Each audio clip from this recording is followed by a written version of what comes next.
네, 오늘 함께 나누실 말씀의 제목은 복음만이 죄를 이긴다, 복음만이 죄를 이긴다라는 제목으로 함께 말씀을 나누도록 하겠습니다. 수혈이라는 것을 통해서 사람의 생명을 구하게 된 것이 얼마 되지 않았습니다. 불과 1901년도부터 수혈이 가능해졌습니다. 그런데 이게 어떻게 가능해졌냐면 병리학자 칼란트 슈타이너가 혈액형이라는 것을 발견하게 되면서 피를 공급받지 못하고 죽어가는 사람들에게 그 생명을 공급할 수 있게 된 거죠. 그래서 1, 2차 세계대전 때 수많은 사람들이 이 수혈을 통해서 목숨을 살았거든요. 근데 이 사람의 공이라고 해도 과언이 아닌 것이죠. 그러니까 이 100년 동안 수혈은요, 사람을 살리는 굉장히 큰 능력을 발휘했습니다. 그러나 이것은 60년 살고 죽었을 사람을 10년 더 살게 하거나 많으면 30년을 더 살게 할 뿐이지 우리는 어차피 죽음을 피할 수가 없습니다. 아무도 그거는 안 됩니다. 그런데 우리가 오늘도 이 땅에서 절망하지 않고 포기하지 않고 복음을 붙드는 이유가 뭐겠습니까? 성경은 분명히 말하기를 우리 가운데 사망, 죽음이 들어온 것은 무조건 죄 때문이라고 분명히 말합니다. 그런데 이 죄, 나를 죽음에 이르게 하는 이 죄를 이기고 우리를 영원히 살게 하는 것은 딱 하나밖에 없는데 그것이 바로 복음이라고 합니다. 그래서 오늘은 이 복음이 무엇인지 오늘 우리가 이 중요한 주제를 묵상을 좀 해보려고 합니다. 첫째로 복음은 능력입니다. 그런데 어떤 능력인지 한번 들어보세요. 16절입니다. 내가 복음을 부끄러워하지 아니하노니 이 복음은 모든 믿는 자에게 구원을 주시는 하나님의 능력이 됨이라 라고 합니다. 오늘 말씀에서 이 복음을 하나님의 능력이라고 했는데 이 말 뜻이 뭔지를 구체적으로 한번 풀어봐야 돼요. 자, 독일인들이 그 유대인을 학살할 때 감사하게 그 당시에 살아남았던 에힐 다이누라는 사람이 있었습니다. 그런데 어느 날 시간이 지나고 전쟁이 끝나고 상황이 바뀌면서 유대인 학살을 총지휘했던 아히만이라는 이 전범인데 이 사람이 전범으로 재판을 받게 됐고 에힐 다이누는 그 사람이 심판받는 모습을 보기 위해서 이 전범 재판소에 참석을 했습니다. 그런데 이때 여러분 잘 아시는 것처럼 이 재판이 진행될 때 돌발 상황이 일어나죠. 그게 뭐냐?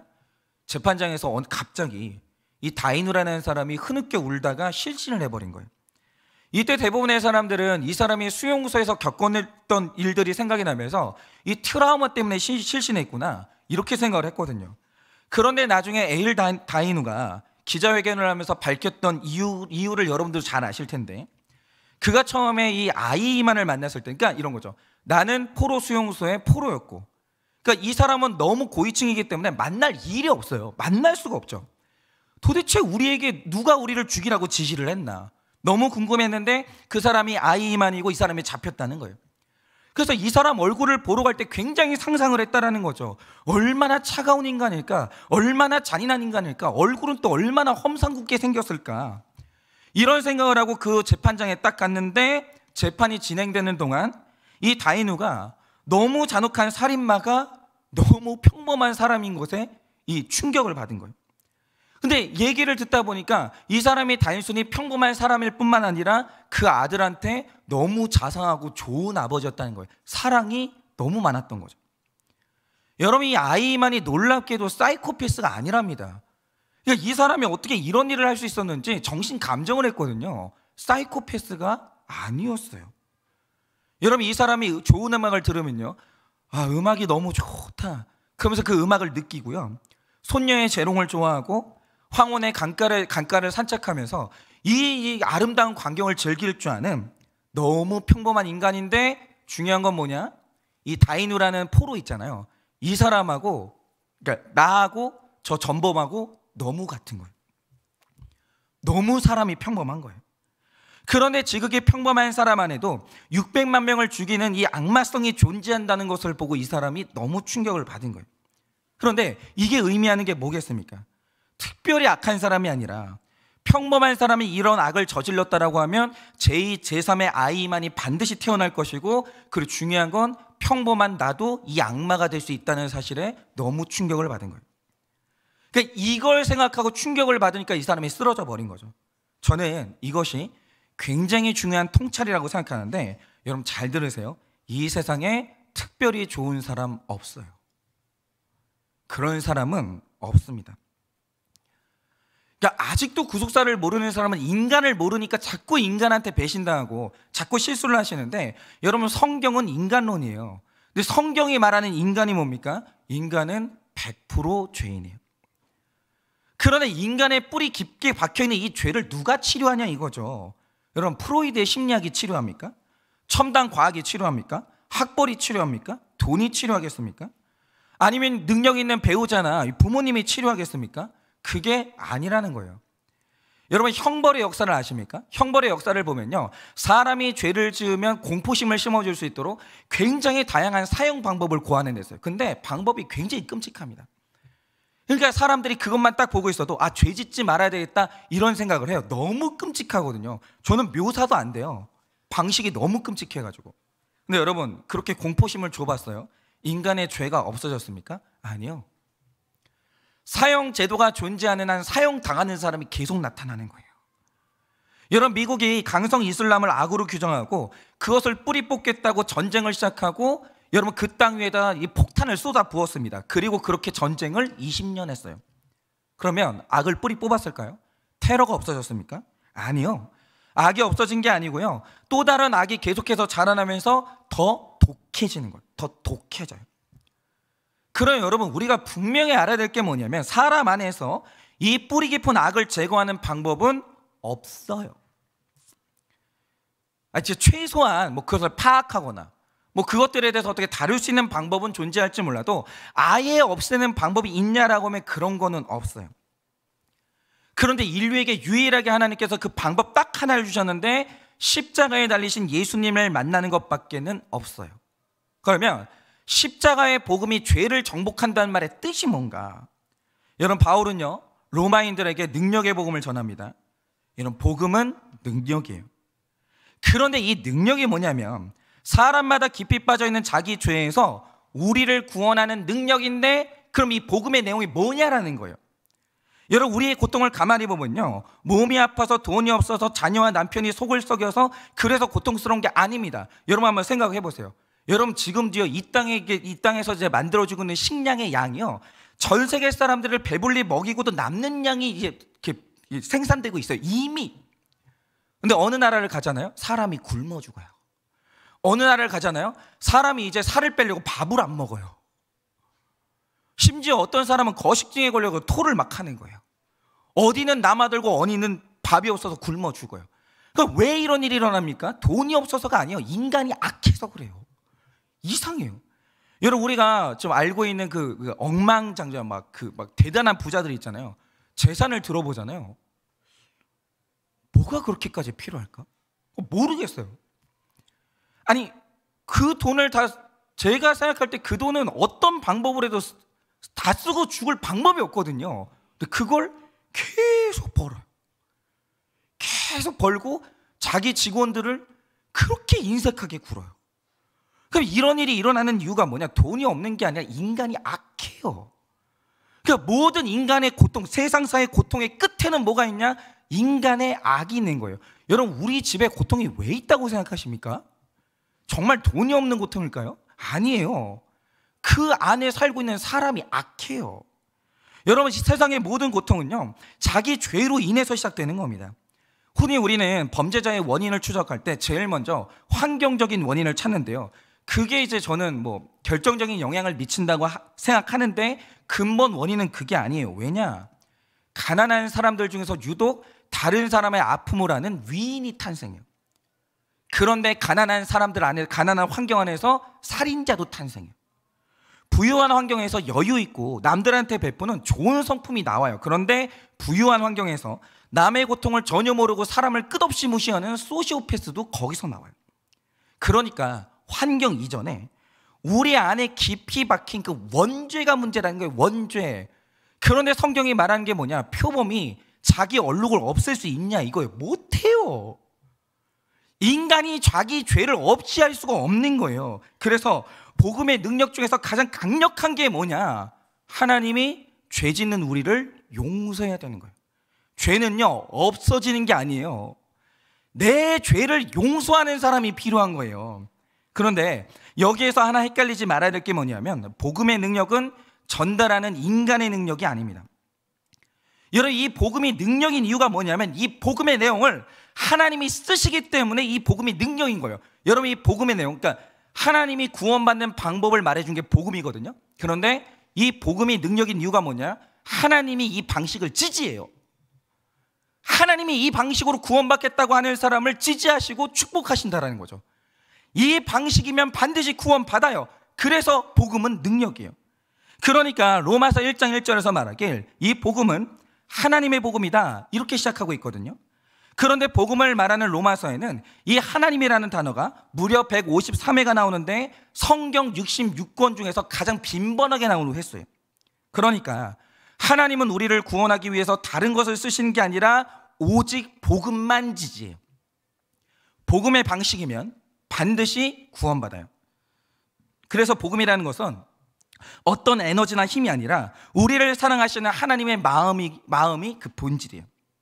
그러니까 이런 거죠. 우리는 흔히 자꾸 사람한테 주목해요. 어떻게 저런 인간이 예수 믿고 구원받나? 그 인간을 보면서 구원받을 자격이 없다라고 생각하고, 또 어떤 사람을 보면서 저 사람은 예수님은 안 믿지만 어떻게 저런 사람이 천국을 못 가나? 흔히 우리가 말하는 게 이순신 장군이나 세종대왕이잖아요. 꼭 물어봐요, 사람들이. 저기 죄송한데 이순신 장군은 구원 받았나요? 늘 이런 거 물어봐요. 그러니까 자꾸 사람들이요, 사람에 주목하는 거예요. 그러니까 누군가의 구원을 말하면서 사람에게 주목하는 것은 복음이 아니에요.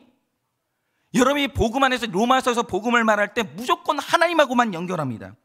복음의 능력은 사람하고 아무 관계가 없어요. 복음의 능력이란 하나님과 예수 그리스도를 알고 성도로 부르심을 받는 거예요. 여러분, 착하고 안 착하고의 문제가 아닙니다. 착한 사람이 어디 있어요? 제가 말씀드리잖아요. 착한 사람은 없어요. 제가 그러니까 착한 게 악한 거라고 말씀드렸는데, 여러분 저희 아버지가 저희 교회 성도님들한테 얼마나 착한 분이었는지 아십니까? 우리 성도님들이 늘 말했던 게 뭐냐면 이런 거였어요.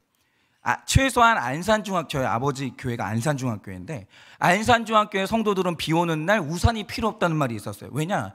저희 아버지가 그 집 앞까지 가가지고 우산 씌워줘가지고 데려왔거든요. 그래서 안산중학교의 성도님들은 우산이 필요가 없었어요. 그래서 어떻게 됐냐? 저는 늘 우산이 없었어요. 아버지가 우산 가져다가 남 씌워주는 바람에 저는 우산이 없었어요. 그러니까 이런 거죠. 비가 막 오잖아요, 초등학생 때. 그러면 부모님들이 밑에서 기다리고 있다가 애들 안고 하나씩 둘씩 사라져요. 나만 끝까지 안 와요. 아무도 오는 사람이 없었어요. 그래서 언젠가 한 번은 비 맞고 오면서 집을까지 걸어가는데 그렇게 울었어요. 지금도 기억이 나요.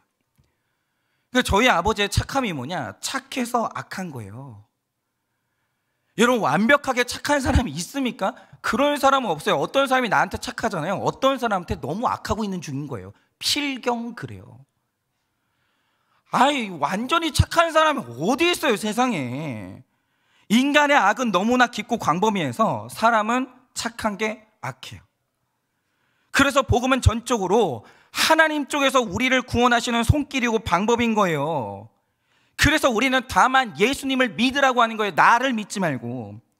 여러분이 지금 로마서를 묵상하시는 그동안 가장 중요한 복음의 원리를 이제 납득을 하시고 받아들이셔야 돼요. 그게 뭐냐? 구원은 100% 하나님의 일이에요.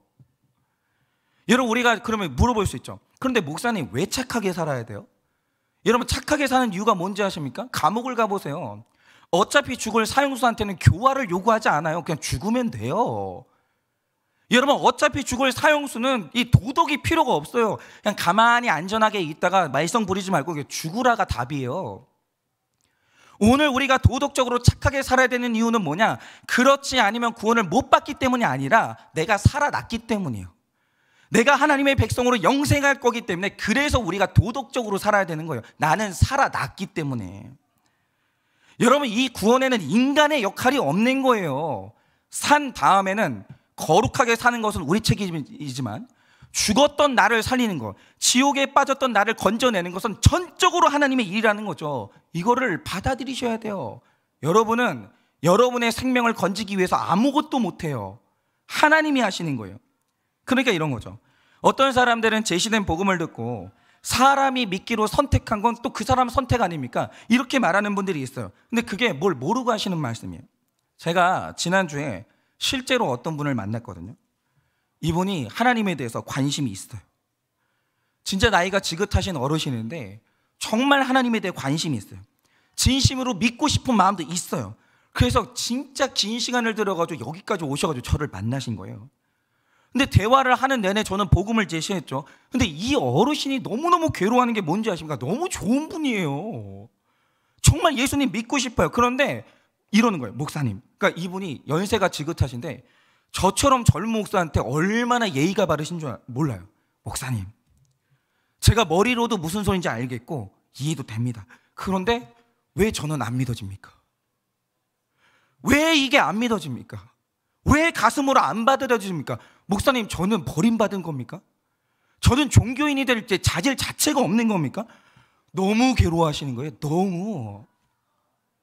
여러분, 이 복음은요, 믿음은 내 선택이 아니에요. 복음이 나를 뚫고 들어온 결과가 믿음이지 내 선택이 아니에요. 여러분, 저희 형이요, 저도 그렇고 저희 형도 어릴 때부터 계속 복음을 들었어요. 저희 형이 예수님을 믿은 건 28, 30 다 돼서예요. 내 마음대로 되는 게 아니라는 거예요. 여러분, 시체는요 결코 자기 의지로 살아날 수 없습니다. 그게 가능합니까? 안 되죠. 마찬가지로 우리 구원이라는 게 99%는 하나님이 하시고 1%는 내 힘으로 하는 게 아니에요. 전적으로 하나님의 능력이에요. 그래서 복음은 하나님의 능력이에요. 도덕의 능력도 아니고 인간의 능력도 아니에요. 그러니 여러분, 계속 제가 말씀드린 게 뭐냐면, 안 믿는 사람하고 결혼해서 내가 믿게 한다고요? 그게 안 되는 거예요. 그러니까 안 믿는 사람이 예수 믿을 가능성이 없다는 그 말 자체가 아니라 사람이 믿게 할 수 없다는 거예요. 그거는 불가능해요. 그게 인본주의하고 복음의 원리하고 안 맞는 거예요. 그러니까 제가 이건 인정해 드릴 거예요. 만약에 여러분들이 지금 우리 중에서 죽은 사람 살릴 수 있는 능력 있는 분 계십니까? 내가 이렇게 딱 손을 대고 숨을 쉬면서 일어나는 거예요. 그런 능력 있는 분 있으십니까? 없죠? 그럼 여러분은 사람 못 믿게 해요. 우리는 불신자를 내가 설득해서 믿게 한다, 그런 사람은 없는 거예요. 그냥 하나님이 선택하시는 거예요. 그러면 전도가 필요 없냐? 그건 아니죠. 여러분, 예수 그리스도가 나를 위해 죽으셨다는 이 복음은 내가 독학으로 안 돼요.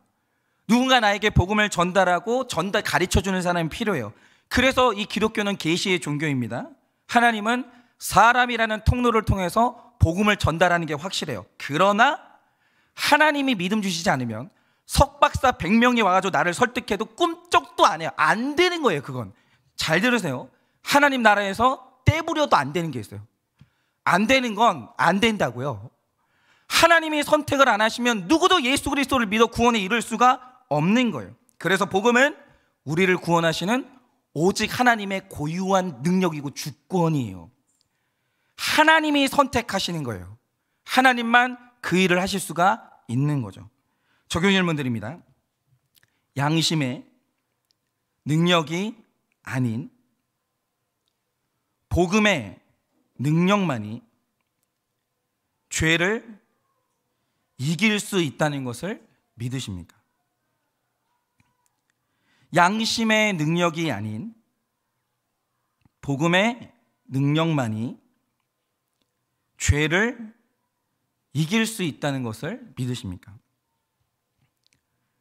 배우자의 외도, 자녀의 방황이 결국 복음이 없기 때문이라는 것을 인정하십니까? 배우자의 외도, 자녀의 방황이 결국 복음이 없기 때문이라는 것을 인정하십니까? 둘째로 복음에는 하나님의 오르심이 나타납니다. 15절 16절입니다. 그러므로 나는 할 수 있는 대로 로마에 있는 너희에게도 복음 전하기를 원하노라. 내가 복음을 부끄러워하지 아니하노니 이 복음은 모든 믿는 자에게 구원을 주시는 하나님의 능력이 됨이라. 먼저는 유대인에게요 그리고 헬라인에게로다 라고 하십니다. 여러분, 복음은 능력인데 그 다음에 모든 믿는 자에게 주어지는 하나님의 능력이에요. 여러분, 유대인이나 헬라인이나 야만인이나 누구나 주를 믿는 자라면 이 능력을 경험할 수 있는 겁니다. 그런데 여러분, 믿는다는 것이 뭡니까? 여러분 보세요. 뭘 믿는 거예요? 우리가 예수 믿는데 믿는 게 뭡니까? 믿는다는 것은 뭐냐면 전적으로 하나님의 오르심을 믿는 거예요. 그분을 나의 주인으로 모시고 사는 삶입니다. 주인이 하는 일은 다 옳은 거예요. 여러분, 불신자에게 복음을 전하는 것이 전도인데 바울은 로마에 있는 너희에게도 복음 전하기를 원한다라고 그렇게 했습니다. 근데 왜 로마에 있는 이 성도들에게 복음을 전했냐? 교회에는 다니지만 안 믿는 사람이 있어요. 하나님의 100% 오르심을 믿지 않고 주인 되심을 믿지 않는 사람들이 있어요. 교회 안에 있어요. 그래서 복음은 교회 바깥에 있는 사람들에게도 전해야 되지만 가슴 아프게도 교회 안에 불신자가 있어요. 세례받은 불신자가 있고요, 모태신앙 불신자가 있고요, 목사 불신자가 있어요. 여러분, 목사님 중에 불신자 없을 것 같습니까? 있습니다. 그래서 우리가 전도 대상을 제한해서는 안 되는 거예요. 이미 교회를 다니는 사람에게도 신령한 은사인 큐티를 전해야 되고 성경 읽기를 전해야 되는 거예요. 그러니까 이게 대표적으로 누구 얘기냐면 제 이야기인데, 일단 제가 큐티를 하면서 내가 100% 죄인이라는 걸 처음 알았어요. 이게 저는 충격이었던 거예요. 저 목사거든요. 목사인데 제가 죄인인 걸 처음 알았고 죄 고백을 처음 했어요. 그리고 교회를 다니는 분들도 구속사를 너무 늦게 알아서 내가 손해보고 살았다고 말씀하시는 분들이 진짜 많아요. 그래서 지금 이 자리에서 우리가 들어야 될 말이 있습니다. 그게 뭐냐? 제가 분명히 말씀드릴게요. 천국도 있고 지옥도 있어요. 그냥 이 얘기를 듣고도 심각하지 않고 멸시하면 저는 방법은 없어요. 제 능력이 아니잖아요. 하나님의 능력이잖아요. 이제 이것까지는 하나님의 주권의 영역인데, 여러분, 천국과 지옥은 반드시 있는데 여기에 그걸 안 믿는 사람 되게 많아요. 그게 별로 두렵지 않은 사람도 많고 그게 심각하지 않은 사람도 되게 많아요. 여러분, 하나님을 모른 채 자기 뜻대로 사는 것은 이미 이 땅에서 형벌을 받는 것입니다. 그냥 믿으시냐 이거죠. 복음 없이 잘 산다는 것은 있을 수가 없는 일이에요. 여러분, 이것을 믿으십니까? 여러분은 교회 안에 있는 신자입니까? 교회 안에 있는 불신자입니까? 17절입니다. 복음에는 하나님의 의가 나타나서 믿음으로 믿음에 이르게 하나니 기록된 바 오직 의인은 믿음으로 말미암아 살리라 함과 같으니라. 자, 오늘 말씀을 보면 의인은 믿음으로 말미암아 살아요. 다시 여쭤볼게요. 믿음이 뭐냐 이거죠. 오늘 말씀에 하나님이 어떤 분인지가 나타나 있는데 하나님은 의로운 분이시라고 합니다. 그런데 의롭다는 말의 원어적인 뜻이 뭐냐면 그분이 100% 옳다 이 뜻이에요. 그런데 우리가 여기에서 의문이 하나 있죠. 하나님은 분명히 옳으신 분인데 왜 우리는 고통받을까요? 분명히 열심히 믿고 섬기는데 왜 내 자녀가 실패할까요? 그러니까 이런 질문 때문에 우리가 하나님이 불공평하시다, 이 원망이 우리 가운데 진짜 많이 있는 거예요. 우리 아버지는 내가 볼 때 진짜 깨끗했거든요. 제가 아는 사람 중에, 그러니까 모든 사람이 다 그럴 텐데 제가 아는 사람 중에 제일 정직하고 깨끗한 사람이 전 우리 아버지였어요. 정말 열심히 살았어요. 정말. 저희 아버지가 자기 자신한테 가장 가혹했어요. 가장. 그런데 저희 아버지가 목회하는 내내 늘 힘들었어요. 그게 이해가 안 됐어요, 저는. 그러니까 구약의 하박국 선지자도 의인이 고난당하고 있는데 하나님은 뭐 하십니까? 도대체 당신은 뭡니까? 계속 하나님한테 질문을 던졌다고요. 그런데 하박국 2장을 보면 이 질문에 대해서 하나님이 대답을 하신데 그 대답이 뭡니까? 의인은 믿음으로 말미암아 사는 거야 라고 다시 한번 믿음을 말씀하세요. 그런데 그뿐이 아니에요. 하박국 1장 5절 6절에서 하나님이 또 뭐라고 말씀하시냐 이렇게 말씀하십니다. 너희는 열국을 보고 또 보고 놀라고 또 놀랄지어다. 너희 생전에 내가 한 일을 행할 것이라. 보라, 내가 사납고 성급한 백성 곧 땅의 넓은 곳으로 다니며 자기 소유가 아닌 거할 곳들을 점령하는 갈대아 사람을 일으켰나니 라고 하십니다. 이거 뭐죠? 뭘 그걸 가지고 놀래 이러시는 거예요. 그러니까 어느 날 이 선지자가 내가 고난을 당해가지고 하나님 왜 나에게 이렇게 하십니까? 질문했더니 하시는 말씀이 뭐냐? 그게 끝이 아니야 이러시는 거예요. 이제 더 흉악한 갈대아 사람들을 일으킬 텐데 이러시는 겁니다. 그러니까 이런 거죠. 내가 자식 때문에 돈 때문에 실현당해서 하나님 앞에 힘들다고 악을 쓰며 기도했더니 그러니 하시는 말씀이 뭐냐? 그거는 미안한데 아무것도 아니야. 이제 너의 삶에 지진도 올 거야 이러시는 거예요. 여러분, 이런 거죠. 아니 내가 고통 때문에 너무 힘들어하고 있는데 하나님께서 거기에다 지진까지 보내셔서 모든 것이 다 꺼지게 만드는 거예요.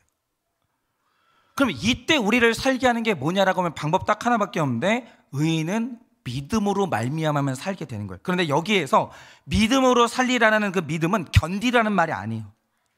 여기서 중요한 사실은 뭐냐? 어떤 사건이 와도 그게 하나님의 오르심으로 인정이 안 되면 살 수가 없는 거예요. 하나님은 오르시기 때문에 이 세상의 어떤 세력에도 방해받지 않고 하나님이 택하신 나를 지키신다라는 거예요. 이 사건은 내 구원 때문에 온 사건이 맞다라는 거죠. 이게 인정이 안 되면 못 살아요. 그러나 이게 인정이 되고 해석이 될 때, 그때 이 믿음이 우리를 살게 하는 거예요. 지진이 와도 의인은 해석하고 살아내요. 여러분, 이것은 육적으로 안 죽는다는 말이 아닙니다. 백화점이 무너질 때, 지하철 참사가 일어날 때 믿는 자와 믿지 않는 자의 반응을 너무 달라요. 육신적으로 다치고 우리가 언제나 죽는다고 해도 거기에서 하나님의 뜻을 생각하는 것이, 그게 바로 믿음으로 말미암아 사는 거예요. 제가 지금 이제 정신 건강이 매우 좋거든요. 매우 좋아요. 근데 좀 허리는 안 좋아요.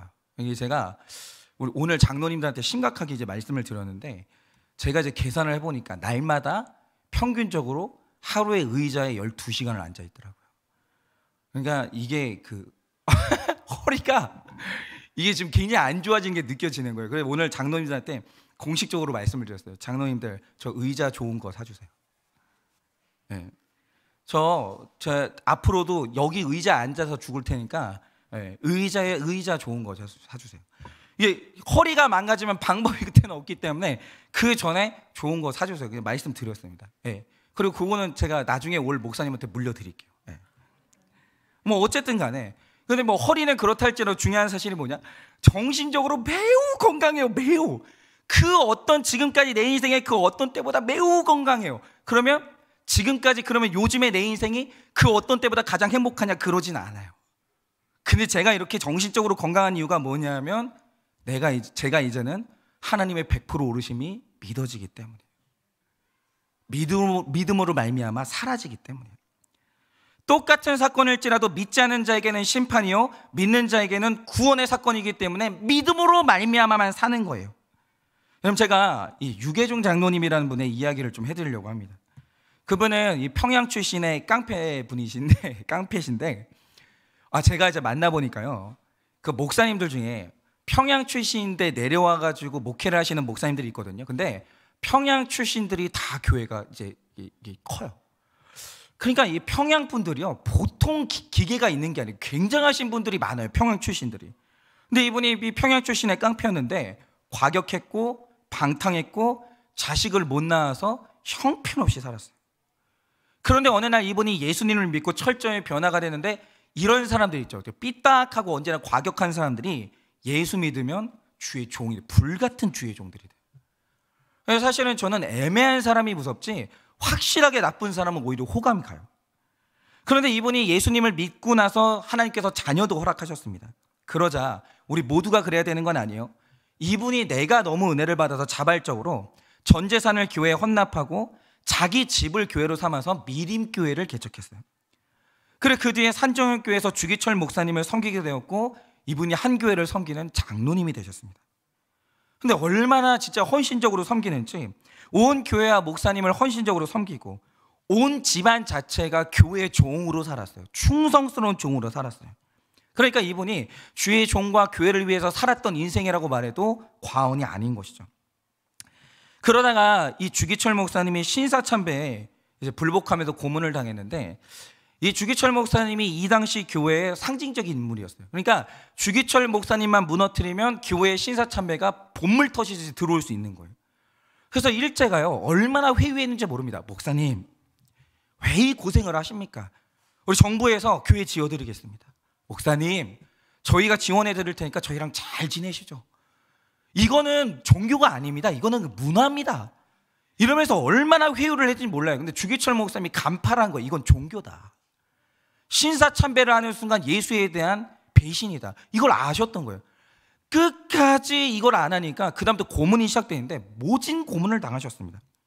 그런데 우리 장로님께서 담임 목사님이 고난당할 때 같이 고문 받으신 거예요. 그리고 장로님이 목사님이 순교하실 때 같이 순교하셨습니다. 근데 여러분 보세요. 하나님이 오르십니까? 일평생 재물 바치고 마음 바치고 헌신하고 자녀들까지 그런 마음을 가지고 전심으로 온 가족이 교회를 섬겼어요. 장로님이 모진 고문 받다가 돌아가셨어요. 그럼 사모님은 어떻게 되셨냐? 사모님은 목사님 돌아가시면 그때부터 비참해져요. 사모님 혼자 팔남매를 데리고 남쪽에 내려와서 말도 못하는 고생을 하셨어요. 그럼 이때 그 자녀들이 이 꼴을 보면서 우리 아버지는 고문당해 죽고 우리 엄마는 개고생을 해요. 우리가 그렇게 열심히 섬기는데 하나님이 살아계신가? 저절로 이 생각이 들겠죠. 그런데 하나님이 이들을 어떻게 보호하고 지키셨는가? 여러분 1970년대 통계를 보니까 여러분 유계준 장로님 잘 들으세요. 이건 기복이 아니에요. 유계준 장로님 가정에서 박사가 153명이 나왔고 장로님이 30분이 쏟아졌어요. 예수님을 믿은 뒤에 허락하신 이 8남매의 양력을 보니까 장남, 차남, 삼남, 오남, 육남이 다 의사가 되셨고 사남이 서울대학교 총장을 지냈고 7년은 병원 원장님이셨고 8년은 뉴욕의 생화학연구소의 박사님이셨어요. 그리고 사위는 부총리를 지내셨어요. 여러분 이게 기복주의입니까? 여러분 그러니까 이런 거예요. 만약에 여러분의 자녀 총장 만들고 병원장 만들 수 있다면 여러분 고문받고 죽을 수 있습니까? 누가 그거 합니까? 여러분 유계준 장로님이 그거 바라고 고문받고 순교하신 게 아니에요. 한 번도 생각도 안 해본 거예요. 그냥 유계준 장로님은 하나님 앞에서 바른 신앙의 길 걸어가신 거예요. 그걸 바란 적도 없어요. 그거 바랬으면 내가 잘 먹고 잘 살지 뭐하러 그렇게 해요. 그런데 유계준 장로님이 딱 하나 자녀들한테 보여준 게 뭐냐? 아버지의 삶에 어떤 일이 일어나도 하나님은 오르시다는 거예요. 여러분 의인은 믿음으로 말미암아 살리라의 결과가 이렇게 육적인 축복으로도 이어진다는 것을 믿어야 되는 거예요. 여러분 우리가 팔복을 추구한다는 것은 뭐냐면 이 땅의 복을 다 내려놓는 게 아니라는 거예요. 그것 때문에 신앙생활하는 게 아니라는 거예요. 여러분 우리가 하나님 앞에 팔복을 추구하면 나머지는 하나님이 책임져 주시는 것도 올바른 신앙인 게 맞는 거예요. 여러분 그러나 어떤 일에도 하나님의 오르심을 인정하고 하나님이 보호하실 것을 지키는 것을 믿음의 눈으로 바라보는 것이 그게 믿음으로 살리라 그거예요. 그러니까 제가 결국에는 목사가 됐던 이유가 뭐냐면 저희 큰형은 죽어도 목사 안 한다고 했거든요. 진짜 이를 갈았어요. 그러니까 아버지가 이렇게 처음에 신학교를 딱 보낼 때도 난 신학과는 안 가. 그러면서 역사학과를 갔거든요. 저희 형이. 죽어도 신학은 안 한다고 했어요. 죽어도. 근데 첫째 무너지고 둘째 무너지고 셋째 무너지고 다 이제 목사 됐죠. 이렇게 됐던 이유가 뭐냐? 아버지의 삶에 끝도 없이 힘든 일들이 일어났어요. 끝도 없이.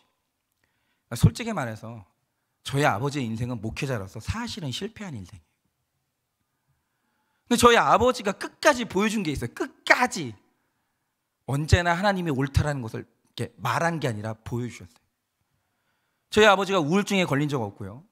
저희 어머니가 하나님을 원망해 본 적이 없어요. 늘 감사했어요. 늘. 그리고 나서 자녀들도 손자들도 다 예수 믿고 구원받은 거예요. 여러분 의인은 믿음으로 말미암아 사는데 하나님은 오르세요. 이것이 복음의 능력이에요. 적용 질문 드립니다. 하나님을 삶의 주인으로 모시고 사는 복음의 능력을 경험하십니까? 하나님을 삶의 주인으로 모시고 복음의 능력을 경험하십니까? 그래서 문득 불안한 게 있는데 지금 목자님들이 목장이 없다니까 지금 마음을 훅 놓고 지금 듣지 않을까. 목자님들이 완전히 긴장이 풀려 계시지 않을까 하는 이상한 불안감이 드네요. 네. 목자님들 평소처럼 듣고 계시죠? 네. 네. 갑자기 그러다가 목원들이 훅 치고 들어옵니다. 목자님 뭐 이거 어떻게 생각하세요? 그런 예. 하나님보다 주인으로 섬기는 것은 무엇입니까? 하나님보다 주인으로 섬기는 것은 무엇입니까? 하나님의 100% 오르심이 믿어지지 않는 이유는 무엇입니까? 하나님의 100% 오르심이 믿어지지 않는 이유는 무엇입니까? 나의 모든 환경과 사건에서 하나님의 오르심을 인정함으로 믿음으로 사는 복을 누리십니까? 나의 모든 환경과 사건에서 하나님의 오르심을 인정함으로 믿음으로 사는 복을 누리십니까? 마지막 셋째로 복음은 빚입니다. 그래서 빚은 저 해가 떠 있는 빚이 아니라 빚을 말하는 거예요. 빚. 14절입니다. 헬라인이나 야만인이나 지혜 있는 자나 어리석은 자에게 다 내가 빚진 자라. 여러분, 복음의 능력을 경험한 모두에게 복음은 빚입니다. 값없이 받았지만 받고 보니 빚이었다는 것을 사도 바울이 깨달았어요. 여러분, 우리들은요 다 복음에 빚졌어요. 왜냐? 내가 한 것이 아무것도 없이 복음의 능력으로 구원받았기 때문에 우린 전적으로 빚진 자예요. 공로가 없어요. 여러분, 구원은 월급이 아니에요. 대가가 아니에요. 공짜예요. 그래서 우린 빚졌어요. 그래서 복음의 능력을 아는 사람은 내가 빚졌기 때문에 빚을 갚는 심정으로 전할 수밖에 없는 거예요. 전하지 않으면 화가 됩니다. 여러분, 지금 우리가 이놈의 코로나 때문에 3년이 넘는 시간까지 지금까지 고생하고 중국도 난립니다. 그런데 만약에 누군가가 사실은 지금 이걸 치료할 수 있는 약을 가진 사람이 있다라고 하죠. 그런데 이 약을 지금 아무에게도 주지 않고 자기 식구들끼리만 먹고 낫고 있다라고 생각을 해보세요. 그는 가족에게는 영웅이죠. 그러나 다른 사람들에게는 만고의 죄인인 거예요. 여러분, 누구라도 치료약을 가졌으면 많은 사람을 살려야 될 책임이 있는 거예요. 우리는 지금 사람 살릴 방법이 있는 사람들이거든요. 안 죽는 방법이 있거든요. 그래서 이런 관점에서 바울은요 복음을 갚아야 될 빚이라고 말한 거예요. 여러분, 우리가 지금 사람 살리는 복음을 듣고 있는데 날마다 앉아가지고 내 식구만 부르짖는 거예요. 내 식구, 내 자식만 고치고 있다면 내가 바로 만고의 죄인인 거예요.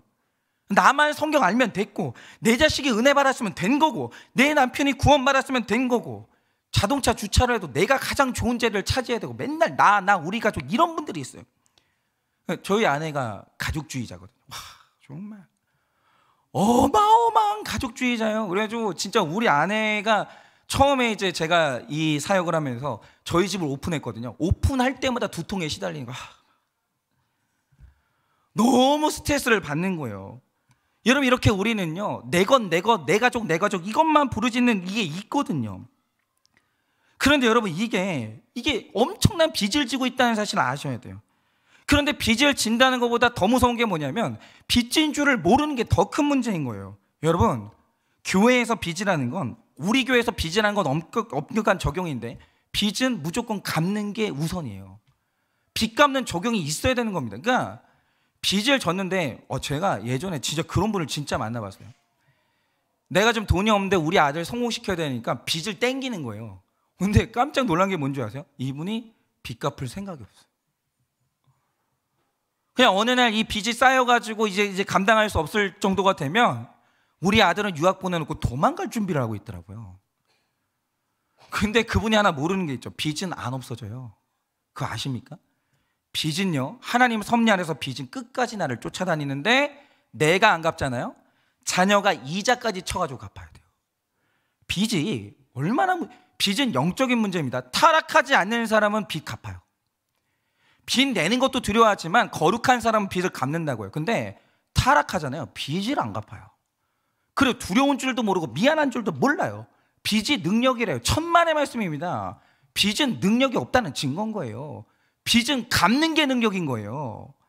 그런데 세상에서 가장 무서운 빚이 뭐냐? 복음의 빚인 겁니다. 여러분, 우리는 빚진 자의 절박한 마음으로 부모, 자식, 형제, 자매, 배우자, 좋은 식구, 나쁜 식구, 나를 괴롭히는 누구에게라도 복음의 빚을 갚아야 되는 거예요. 내가 빚을 졌거든요. 반대로 너무나 착하고 완벽하고 나에게 잘해주는 사람이라도 예수님을 안 믿으면 엄청난 부담이 와야 되는 거예요. 내가 빚 졌거든요. 저는 어릴 때 아버지 때문에 너무 힘들었습니다. 태어나 보니까 우리 아버지가 목사님인데 됐다 가난한 목사님인 거예요. 하필이면 태어나 보니까. 그럼 이제 그런 거죠. 그러면 이게 아버지가 이제 그 가난하면 자상하면 좋잖아요. 아, 진짜 우리 아버지는 무슨 깡이 있는지 모르겠는데 가난한 주제에 자상하지도 않아요. 그러니까 완전히 교회의 마음을 뺏겨가지고 온통 머릿속에 교회밖에 없고, 자녀들이 뭘 먹고 다니는지, 공부하고 이제 힘든 건 없는지 관심도 없는 거예요. 맨날 하면 제일 듣기 싫은 말이 뭐냐? 내가 교회를 돌보고 있으면 하나님이 너희를 돌봐준다. 아, 진짜. 그건 나도 적용하지 말아야 돼. 내가 내 딸도 돌보고 교회도 돌보고 이래야지. 하여튼 진짜 목사님의 말은 잘해가지고 듣고 계십니까, 아버지? 도대체 왜 하나님이 세상에 그 좋은 아버지를 놔두고 하필이면 나한테 이런 아버지를 보내주셨는가 너무너무 싫었거든요. 이해가 안 갔거든요. 한마디로 저희 아버지는 저의 원수였습니다. 우리 다 그렇죠? 내 인생의 원수는 우리 집에 있는 거예요. 밖에 없어요. 내가 오늘 제일 미워하는 사람 누군지 아십니까? 우리 집에 있는 거예요. 그러나 어느 날 살다 보니까 어느 날 하나님께서 양파 껍질을 까듯이 내 안의 죄를 하나하나 드러내는데, 그 드러내다 보니까 마지막에 인정되는 게 뭐냐? 우리 아버지 같은 사람 안 만났으면 난 예수 믿을 인간이 아니구나. 이걸 처음 깨달았어요. 왜냐? 저희 아버지의 특징이 있는데, 세상에 자식 이기는 부모가 없다고 하잖아요. 내가 만나봤어요. 우리 아버지예요. 우리 아버지가 단 한 번도 나한테 져준 적이 없어요. 단 한 번도. 그런데 저희 아버지가 끝까지 안 졌던 적이 언제냐? 신앙의 문제에 있어서 한 번도 안 졌어요. 1도 타협을 안 해봤어요. 내가 저희가 하나님 뜻대로 살지 못할 때마다 저희 아버지가 지근지근 밟아주는 거예요. 다 널 위한 거다. 그럼 잔디 밟아주시 계속 밟아주는 거예요. 그래서 제가 구원받았어요. 제 죄인이거든요. 우리 아버지가 내 죄의 원수가 돼가지고 한 번도 타협하지 않고 늘 밟아주는 거예요. 안 된다. 주일? 그러니까 제가 한 번은, 저도 솔직히 공부 잘하고 싶었거든요. 그냥 딱 한 번 있잖아요. 1등 해가지고 내 소원이 뭐였었냐면 1등 상장 딱 받아가지고 아버지 얼굴에 던져주는 거야. 자, 엄마는 오늘 삼겹살 굽고 아버지는 지갑 열고, 자, 그러면서 아버지 얼굴에 딱 1등 상장 있잖아요. 한 번 던져보는 게 소원이었다니까요. 그게 진짜 제가 한 번은 그 시험 기간에 아버지 한 번만, 자, 아침 예배를 드리고 학원을 가겠습니다. 공부를 하겠습니다. 독서실 한 번만 보내주십시오. 돈 드는데 가라는 게 아닙니다. 그냥 무료 독서실 갈 테니까 아침 예배 드리고 공부를 하러 가겠다. 그러니까 저희 아버지가 타협을 안 하신 거예요. 꼴등해도 좋다. 예배나 드려라. 한 번도 타협을 하신 거예요. 한 번도. 그리고 제가 구원받았어요. 여러분, 원수가 누굽니까? 주기철 목사님, 유계준 장로님을 고문한 사람이 원수입니까? 나를 카타콤에서 300년 동안 빛도 못 보고 살게 한 사람이 원수입니까? 아니요. 나를 괴롭게 하고 힘들게 한 사람은 내 원수가 아니라 나를 예수 믿게 해준 공로자예요. 우리 중에 누가 힘든 일 없으면 누가 여기 와서 기도해요?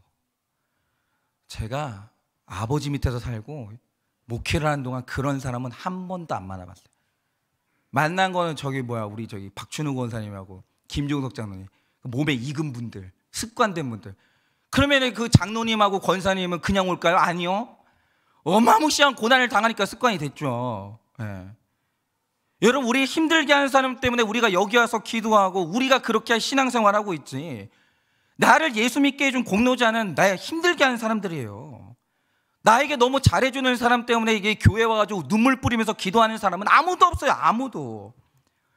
여러분, 우리는 평생 나를 괴롭게 하는 부모, 형제, 배우자, 직장 상사 때문에 그래서 예수님을 믿게 된 거예요. 누구 때문에 믿냐 하면 평생 왼수 때문에 믿는 거예요. 그래서 그 사람이 내가 사랑으로 빚을 갚아야 되는 대상인 거예요. 내 원수가. 여러분, 내 원수는 내가 미워서 떠나버리고 버려야 될 대상이 아니라 내가 평생 빚을 갚아야 될 대상인 거예요. 그 사람 아니면 나는 내 죄 못 봐요.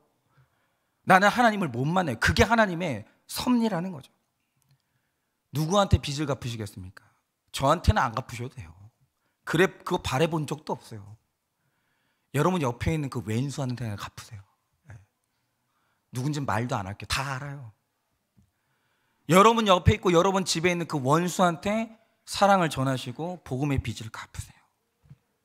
그래서 우리 모두의 삶에 복음의 능력이 확실히 나타나 우리 모든 식구가 구원받는 역사가 일어나기를 예수님의 이름으로 축원을 드립니다. 마지막 정의 질문 드립니다. 빚진 자의 비참함과 절박함을 경험해 보셨습니까? 빚진 자의 비참함과 절박함을 경험해 보았습니까?